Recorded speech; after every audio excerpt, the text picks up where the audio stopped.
ತಿರಂಗಕ್ಕೆ ಅನುಮತಿ ಪಡೆದು ಬೇರೆ ಧ್ವಜವನ್ನ ಹಾರಿಸಿದ್ದಾರೆ. ಅಲ್ಲಿ ಅನುಮತಿ ಪಡೆದಿರೋದು ತ್ರಿವರ್ಣ ಧ್ವಜಕ್ಕಾಗಿತ್ತು, ಆದರೆ ಬೇರೆ ಧ್ವಜವನ್ನ ಹಾರಿಸಿದ್ದಾರೆ ಅಂತ ಜಿಲ್ಲಾ ಉಸ್ತುವಾರಿ ಸಚಿವ ಚಲುವರಾಯಸ್ವಾಮಿ ಹೇಳಿದ್ದಾರೆ. ಕೆರೆಗೋಡಲ್ಲಿ ತ್ರಿವರ್ಣ ಧ್ವಜಕ್ಕೆ ಅನುಮತಿಯನ್ನ ಪಡೆದಿದ್ರು. ಇದೀಗ ರಾಜಕೀಯ ನಡೀತಾ ಇದೆ. ಅಲ್ಲಿ ಪಂಚಾಯಿತಿ ವ್ಯಾಪ್ತಿಯಲ್ಲಿ ರಾಷ್ಟ್ರಧ್ವಜ ಹಾರಿಸಬಹುದು, ಸರ್ಕಾರಿ ಜಾಗದಲ್ಲಿ ಬೇರೆ ಧ್ವಜವನ್ನ ಹಾರಿಸುವಂತಿಲ್ಲ, ನಿಯಮ ಮೀರಿದ್ದಾರೆ ಅವರು ಅನ್ನುವಂಥದ್ದು ಚಲುವರಾಯಸ್ವಾಮಿ ಅವರ ಮಾತು. ರಾಜಕಾರಣ ಇರಬಹುದು, ನಮ್ಮ ಯುವಕರು ರಾಜಕಾರಣ ಬಳಸ್ಕೊಂಡವ್ರೆ ಅಂತ ನನಗೆ ಗೊತ್ತಿಲ್ಲ. ಆದರೆ ಅಲ್ಲಿ ಯಾರು ಮಧ್ಯ ಪ್ರವೇಶ ಮಾಡಿದರು ಏನು ಅನ್ನೋದು ನನಗೆ ಪೂರ್ಣ ಮಾಹಿತಿ ಇಲ್ಲ.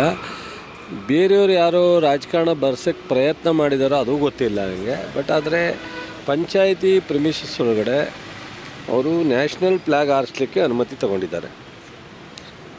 ಅದು ಯಾರು ತಪ್ಪು ಅಂತ ಹೇಳಲ್ಲ. ಭಾರತ ಮಾತೆ ನ್ಯಾಷನಲ್ ಫ್ಲ್ಯಾಗ್ನ ಎಲ್ಲರೂ ಗೌರವಿಸ್ತೀವಿ, ಇಡೀ ರಾಷ್ಟ್ರದ 140 ಕೋಟಿ ಜನರು.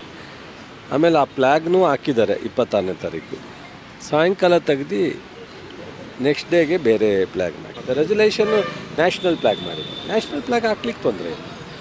ರೆಜುಲೇಷನ್ನು ನ್ಯಾಷನಲ್ ಫ್ಲ್ಯಾಗ್ ಹಾಕ್ಲಿಕ್ಕೆ ಮಾಡ್ಕೊಂಡಿದ್ದಾರೆ, ಪರ್ಮಿಷನ್ನು ಅದು ಕೇಳಿದ್ದಾರೆ, ಅದಕ್ಕೇನು